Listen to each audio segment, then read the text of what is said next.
Hello again, everyone. Good morning or good afternoon. And as always, thank you guys so much for joining us this week.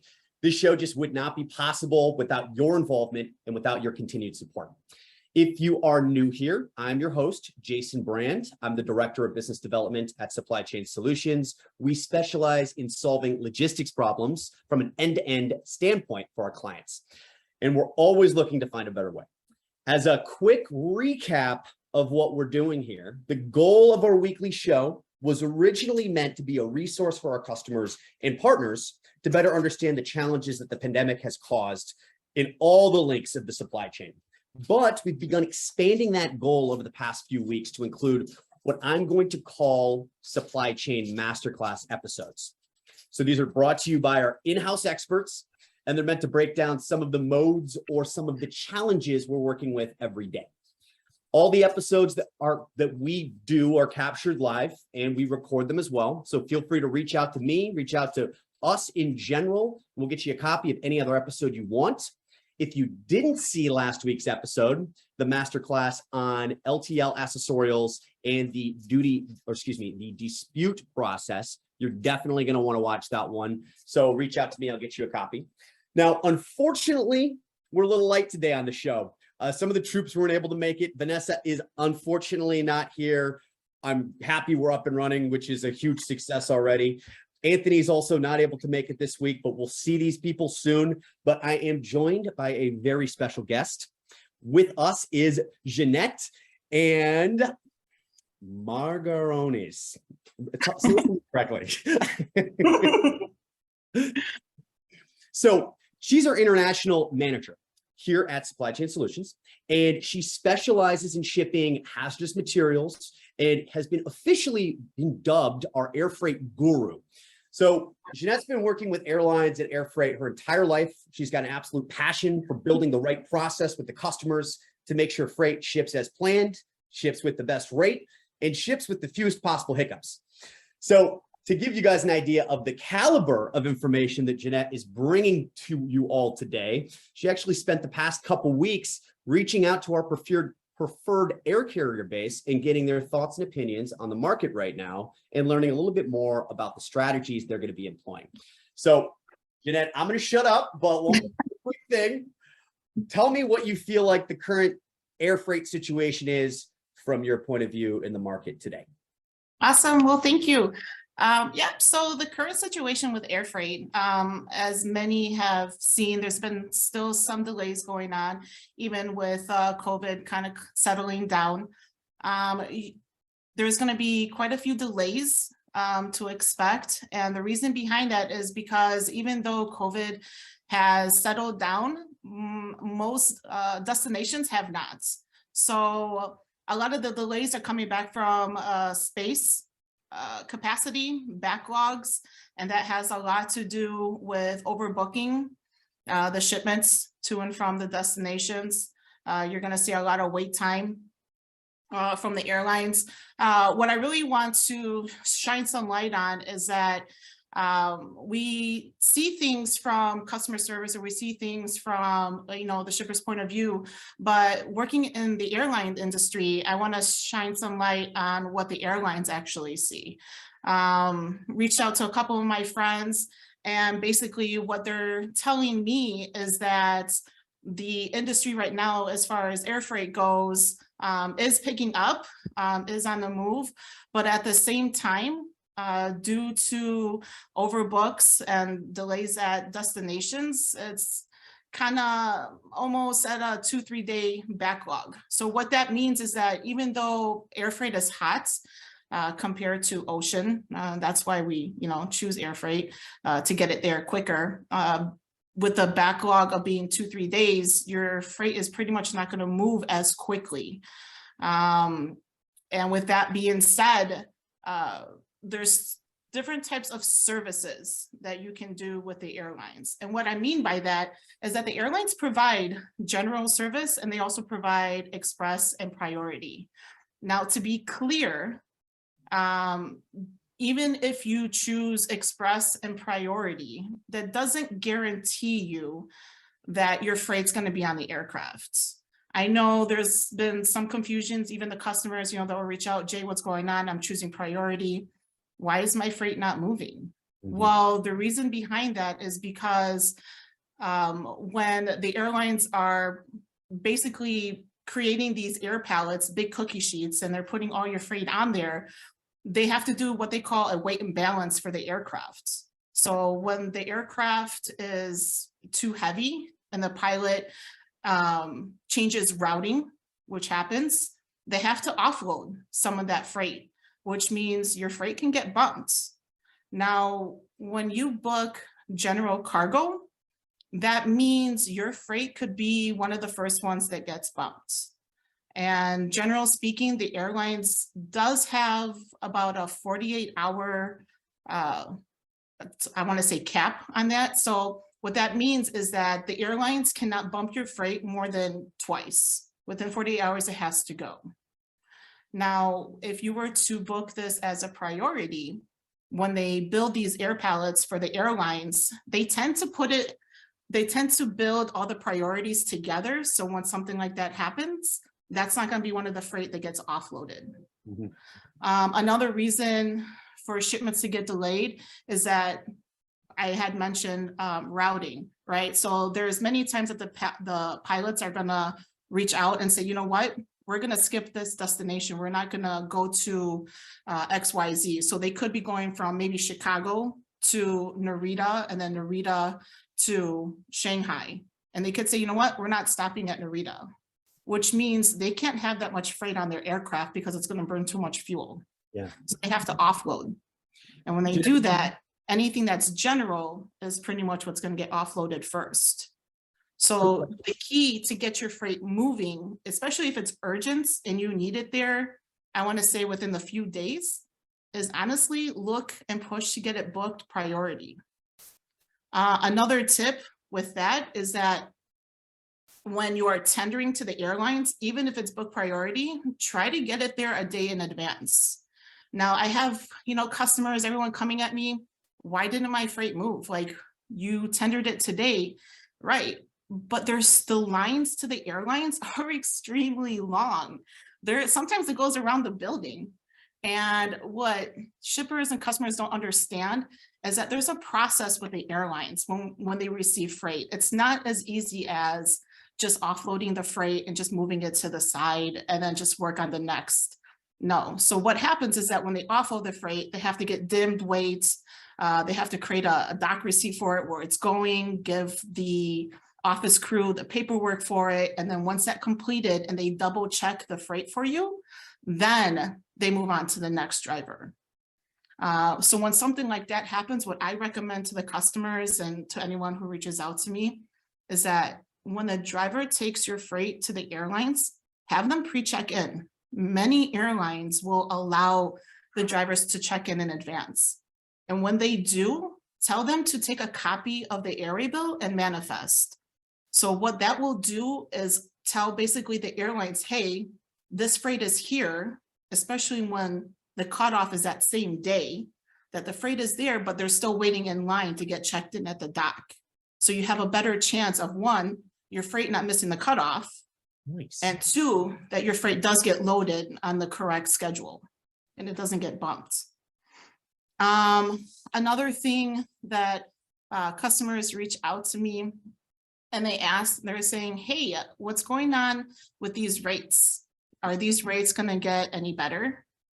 Again, they go hand in hand with, first of all, how did you book your shipment? Is it priority or is it general? But as far as rates go, we've seen the fuel just skyrocket. Unfortunately, speaking to the airlines, that's going to be more of a roller coaster. I know some of the airlines in the next couple of weeks, you're going to see some decrease in the fuel. And that has a lot to do with the seasons as well. Typically in the winter, fall and winter, the fuel will go down a bit for them.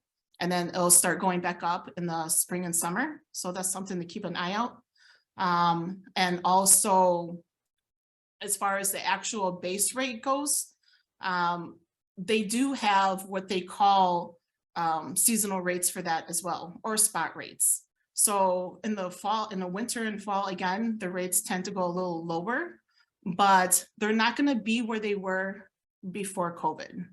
Unfortunately, this is the new normal, and the rates that we used to have were pretty amazing at one point. But because of everything that happened with COVID and everything going on a rise, the rates are not going to be the same. So that's something to really expect. We're looking at, just to give you a rough estimate. So I kind of put some things together, just regular, I want to say a standard shipment. So if I take a standard shipment, I want to say, being that I'm in Chicago, so I'm taking it from Chicago and say I'm going to Shanghai. Standard pallet weighs about 400 kilos. You're looking at roughly around 420, give or take. And this is general cargo, not priority, no has, because anything hazmat means there's going to be extra fees due to the regulations and what they need to do with the hazmats. But you're looking at roughly 400, where before COVID, it was between 230 and maybe 330. So there is a bit of an increase. And at this point, it's not going to go down. What I do suggest, though, is push for those spot rates. Even if you get rates from the airlines, say, you know, the fall rates or the spring rates, you can always push back and say, hey, I need a spot for this. The worst that would happen is they're going to tell you, unfortunately, due to capacity, this is the best that we can do. But most of the time, they will work with you and they will give you better rates. So I always suggest, and I always push the team, always reach out for spot rates. It doesn't matter what rate they give us, just push back. It's okay to push back. Another thing that I have the customers reach out to me for is this going to go back to normal? Like, when are we going to see everything kind of settle down and go back to normal? And honestly, this is the new normal.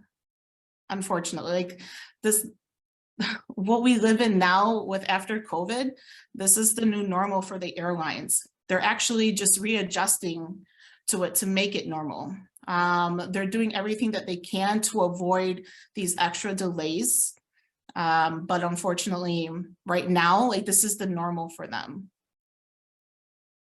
A couple questions for you real quick. Sure. Mind if I slide some in? So you talked about the different kind of tiers of rates. What's your general, Yes. what are those come at? Is there like a percentage difference you could kind of give the folks for what to expect between them, or maybe an example lane? Sure. So for instance, let's pick China, right? So anything going to China generally can be anything from, I want to say, $1.50 per kilo and higher, depending on the airline, and that's just general rate. And then when you're looking at priority, it's about $1, $2 more. Okay. And the reason behind that is that, again, there's no guarantees. I know customers and people, they feel because you're paying priority or express that it's guaranteed, and it's not. It's not guaranteed at all. But what that gives you is that you have a less chance of your shipment getting offloaded. Mm-hmm. So if something happens with the airlines, your shipment won't get offloaded. It won't be the first to get offloaded. Your shipment's going to be the first to make sure it makes the flight. But it is about a $2 difference in price. But if you think about it, air freight is hot as it is, and you're already paying the amount of money just to ship it via air. So if you know that your shipment has to be there at a certain time, and you have a time frame, or say, you know, you have like a show coming up, then I would suggest paying that $2 difference, and to make sure that your freight gets there when it needs to. Yeah. And you also, okay, so you mentioned about the driver dropping off the product a day early or doing a pre-check-in process. How can shippers make sure that who's handling their freight knows to do that, or how can they kind of be confident that that's going to be happening for them? So most forwarders or most people that are handling the freight typically will do that, but it's okay for the shipper to be like, hey, please make sure that you tender my freight, a day in advance. So to give you a little insight, say you have a booking that is departing Saturday, right? And then it's arriving, say, Sunday. If it's departing Saturday, typically you have about 8 hours to get the freight there. That's your cutoff. So it's usually the day before. The airlines will give us the day before. So that means Friday by, I want to say 1600, 1700, we have to have the freight there at the warehouse, which means to me that we need to have that freight at the warehouse by Thursday, just to make sure that it allows enough time for the driver to wait in line and make sure that they tender the freight, because anything can happen to these drivers. We're all human, right? There could be accidents, there could be, the waiting time was too long. A lot of drivers will sometimes leave because the waiting time is too long. And you don't want your freight to miss that flight because, they weren't able to get it to the airlines. So it's okay to push and say, hey, make sure that you tender this, 24 hours prior to your cutoff. And I'm sure you're going to throw them off at that point because they're going to be like, whoa, how did you know about that? So, okay, question. So I know that there's been a lot of a little bit of shell game with capacity going on, China with the lockdowns and then reopening, and just kind of a little bit of a, we don't have as much of a peak season this year as we would normally have, right? So Right. Is this affecting as far as, hey, I got my stuff to the air terminal on time, but now they're unloading and reloading the plane. Is this capacity shifting causing those kind of reweighing and balancing or change of routes to happen more right now than it used to? Or do you think it's happening at the same rate right now as it has recently? Oh, it's definitely more. I would say it's definitely more. Actually, China at the beginning of this year was on shutdown again for round 2 of their COVID. And a lot of the airlines don't go directly to China too. So we also have to put in consideration that the destination that they're going to, that they have the capacity and they have the, the flights to transfer to China. But as far as the difference between now and then, yeah, it's definitely, I see more of a change now than I did before COVID. Yeah. So there's a lot more delays now, I want to say, especially because the airlines are tending to overbook. And they do that for a couple of reasons. They do that because they want to secure and make sure that the aircraft is going to be full. And that they manifest and they tell overseas, hey, this is what's coming, so they can have the connection flights prepared and ready as well. But then when they do that, it causes, delays, and it also causes some freight to be offloaded. So there are pros and cons to that. Yeah, that makes sense. That makes sense. Oh, man. Okay, couple things. So also, you're going to have to correct my terminology on this. BSA, correct?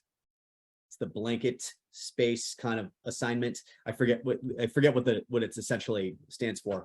But I remember reading an article that said when the pandemic hit and everyone was trying to get into air because all the log jams at the ports, the airlines were throwing out these BSA agreements and just getting rid of them and going right to the spot rate just to capitalize on high rates that were coming through. Now I heard recently the airlines are doing this big push back to get people locked into BSAs. You mentioned, consider the spot rate. How do you feel about that? You really kind of, do you like trying for that spot rate here and there to try to get a better rate currently? Oh yeah, always. That's actually mandatory for us, for the Chicago team. We always push for a spot rate. We know, of course, we have those contracted rates, right, that they're trying to push through again because they have the availability to give you those spot rates, but you just have to know to push them.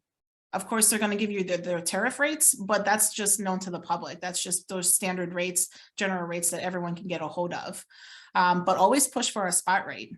It's very important. And then you get a quote for it. And it also helps secure what a lot of customers don't know is that when you do get the spots, it also helps secure a space on the aircraft. Again, it's never guaranteed. I want to stress that space is never guaranteed, but it does help secure space in a sense on there because it is spotted and quoted, and they're planning and putting that in their production for the aircraft to make sure it's loaded. Yeah. So what do you think your biggest tips are then for people right now who used to export a lot before the pandemic and they've been having kind of hard time figuring out how to get a reliable cost for where they're shipping right now? At least it's settling down a little bit more, but what are your what do you think your best practices are for people shipping right now, peak season this year with everything going on? What do you think your like top 3 things you'd recommend those shippers do? Well, first and foremost, I would say plan Mm. ahead. So if you know you're going to have production, if you know you're going to have shipments that need to be overseas, especially during the season, because you have to remember that holidays are coming up, which means there's going to be quite a few delays due to holidays. Everyone's going to try to push their end of the year, product out and make sure it gets where it needs to go. So knowing that, pre-book. Reach out to whoever you're booking your freight with and pre-book your shipments and plan ahead. Make sure you have all your documents. Another important thing is having all your documents in order. So standard documents is your commercial invoice, your packing list, and your SLI. And SLI is a shipper's letter of instructions that tells whoever's handling your freight how to basically consign the documents. And also if it's, of a certain value, we have to submit it to customs. And then also push your whoever you're booking this with, push them to do what they can and make sure that they get the shipments, there in advance, because that's going to be a key factor, especially with the upcoming holidays. You don't want to be having your freight, left behind due to last minute planning and not being able to, get it there in advance. I love it. I love it. Hey, you've covered a lot. You literally covered a lot. I was like jotting down a bunch of notes and stuff like that. I think we're going to have to take this, put it together, put in a little white paper that we send out to all of the people who joined today, just so they've got some bullets and some tips and tricks and things that they need to focus on when exporting. Do you want to take them home? Tell them kind of your final bit for exporting air? Yeah, so basically when it all comes down to it, exporting air obviously is hot. It's here today, gone tomorrow. It's one of the things that will get your freight where it needs to go quickly. But again, key factors to remember is just plan ahead, make sure you have all your documents, make sure you're upfront with whoever is handling your shipments, make sure they have all the details that they need to secure space on the aircraft. And I guess have a little patience. I know sometimes it's hard when we have all these shipments and, we need it gone. And sometimes it's frustrating. It's just as frustrating on the airline side because they want it gone. They don't want to hold on to your freight. Trust me, they want it gone just as much as you do. But, if we all work together as a team, yeah, your freight will be there as soon as it can. I love it. I love it. Everyone, thank you so much for joining us today. Jeanette, thank you so much for running through this. It's obviously complicated. If you've got a situation where you're exporting right now, you'd like some tips, some tricks, or some, one-on-one advice, give me a call. I'll put you in touch with Jeanette and she can walk you through it. Thank you guys so much for joining us today, and make sure you tune in next week. All right, y'all, have a good week.